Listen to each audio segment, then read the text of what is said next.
మీకోసం కొట్లాడేటోళ్ళు, మీకోసం లాఠీ దెబ్బలు తినేటోళ్ళు, మీకోసం అరెస్ట్ అయ్యేటోళ్ళు, మీకోసం జైలుకు పోయేటోళ్ళు, మీకోసం రాసేటోళ్ళు, మీకోసం ఆడేటోళ్ళు, మీకోసం పాడేటోళ్ళు, మీకోసం దేనికైనా తయారనేటోళ్ళు ఉన్నారానబ్బా. మా కోసం ఏరేటోళ్ళు గంత రిస్క్ తీసుకుంటారా?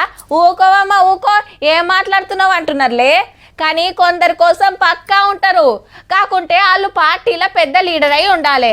అప్పుడే అభిమానం అలుగులు మారుతుంది. ఎట్లా అంటే ఇగో గిట్లా. పొద్దుగాల 10:30కి ఈడీ ఆఫీసులకు పోయిండు. మాపటీలు 6 గంటలకు బయటకు వచ్చిండు. 7 గంటలకు మీదనే నడిచింది రావణ్ ఎంక్వైరీ. నడిమిట్ల గంట సేపు భూ అభిరేకు. ఈడీ కాబట్టి ఏరే దేశం కంపెనీకి 55 కోట్లు పంపుడు గురించే క్వశ్చన్లు అడిగిందట. 10 కోట్లకు మించి పంపాలంటే ఆర్బీఐ పర్మిషన్ తీసుకోవాలని తెలియదా? ఎవరికి తెలియకుండా డాలర్లలో ఎట్లా మారుస్తారు అని ప్రశ్నిస్తే గా రూల్స్ గురించి నాకు ఎరకలే, ఆఫీసర్లు బ్యాంకోళ్ళు చూసుకునేది ఉండే, తప్పంతా ఆళ్ళదే అన్నాడట మాజీ మంత్రి గారు. ఎట్టి పరిస్థితుల్లో ఇంత అరపైసా అవినీతి కూడా జరగలేదు. అదే మాట 8 గంటలు వాళ్ళు అడిగినా, అదే మాట చెప్పినా, తప్పు చేస్తుంటే రుజువు చేయండి, ఏ శిక్ష వేసినా సిద్ధమని చెప్పి కూడా వారికి చెప్పిన. ఆల్రెడీ అరవింద్ బిఎల్ఎన్ రెడ్డి సార్లను ఎంక్వైరీ చేసిండ్రు కాబట్టి వాళ్ళు చెప్పిన ముచ్చట్ను బట్టి కేటీఆర్ సార్ని ఏం అడిగినా ఎట్లా అడిగినా తప్పంతా ఆఫీసర్లదే బ్యాంకోళ్ళదే అన్నాడట. లైవ్ టీవీ పెట్టండి, నేను రేవంత్ రెడ్డి గారు ఇద్దరం కూర్చుంటాం న్యాయమూర్తి ముంగట.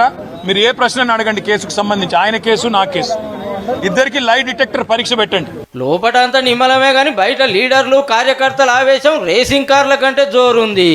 పొద్దుగాల వచ్చిన వాళ్ళు పొద్దుముక దానిక బషీర్బాగ్ ఈడీ ఆఫీస్ ముంగట్నే ఉన్నారు. ఇవాళ ఇంకేం పనులు పెట్టుకోనట్టుర్రు. కొందరు ఇంటికి పోయి మాపటిల్లి మళ్ళొచ్చిండ్రు రావన్న బయటకు వచ్చే వాళ్ళకు. ఈ ఇడుచుడు నందినగర్ ఇంటికాడికి ఎంతగానో వచ్చిర్రో.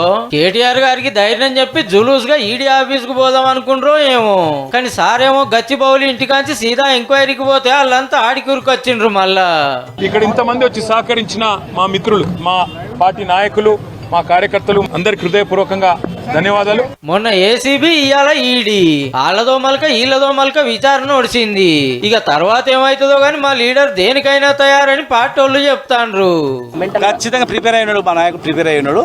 అది చేసినా జైలు కోతా వస్తా, ప్రజలు చూస్తున్నారు కదా నేను చేసింది ఏంది, పోతా జైలు కూడా పోతా, పెడతారు కదా పెట్టని అనే ధైర్యంతోనే ఉన్నాడు.